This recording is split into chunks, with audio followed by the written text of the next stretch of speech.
জঙ্গি বাংলাদেশি অনুপ্রবেশকারী গ্রেফতার। ত্রাসের এই আবহে বর্ষবরণের রাত ও বছরের শুরুতে শহর জুড়ে নিরাপত্তার কড়াকড়ি।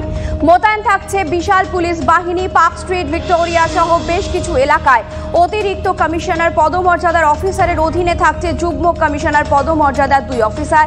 তার নেতৃত্ব দেবেন ডেপুটি কমিশনার পদমর্যাদার 12 জন অফিসার, অ্যাসিস্ট্যান্ট কমিশনার পদমর্যাদার 23 জন অফিসার। এছাড়াও 70 জন ইন্সপেক্টর পদমর্যাদার অফিসার নিয়ে মোতায়েন থাকবে প্রায় 4500 পুলিশ কর্মী। পুলিশ সহায়তা কেন্দ্র থাকছে 15টি এবং ওয়াচ টাওয়ার থাকবে 11টি। সৌভিক আমাদের সঙ্গে রয়েছেন, আমাদের প্রতিনিধি সরাসরি।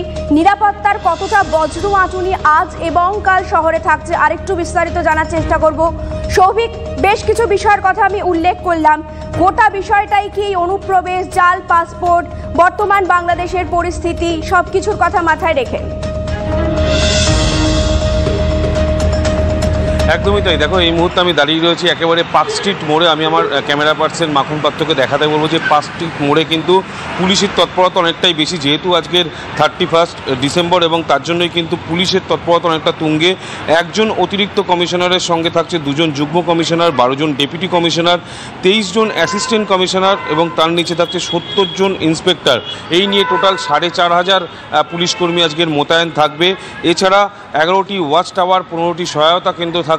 পাশাপাশি বহু মহিলা পুলিশ কর্মীও কিন্তু থাকবে। এবং পুলিশের যেটা চিন্তা, যেহেতু আমরা দেখছি যে রাজ্যে একের পর এক জঙ্গি অ্যারেস্ট হচ্ছে এবং বিভিন্ন জায়গা থেকে অনুপ্রবেশের একটা খবর আছে, এবং তার জন্যই যাতে 31শে ডিসেম্বর রাতে যেহেতু মানুষজন কিন্তু পার্ক স্ট্রিট থেকে সহ কলকাতার বিভিন্ন জায়গায় কিন্তু তারা ভিড় করে, যাতে কোনো রকম অপ্রীতিকর ঘটনা না ঘটে, তার জন্যই কিন্তু পুলিশ অনেকটাই তৎপর।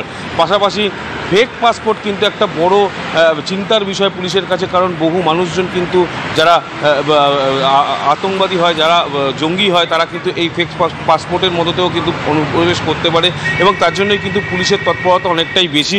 এবং যেহেতু আজকে 31 রাত, পার্ক স্ট্রিট সহ বিভিন্ন জায়গায় কিন্তু মানুষের জমায়েত অনেকটাই বেশি হবে, কারণ প্রত্যেক বছরের মতো আজকের বছরের শেষ দিনটা কিন্তু মানুষ উপভোগ করতে চায়, এবং সেক্ষেত্রে কিন্তু সবচেয়ে বেশি আকর্ষণ থাকে পার্ক স্ট্রিট।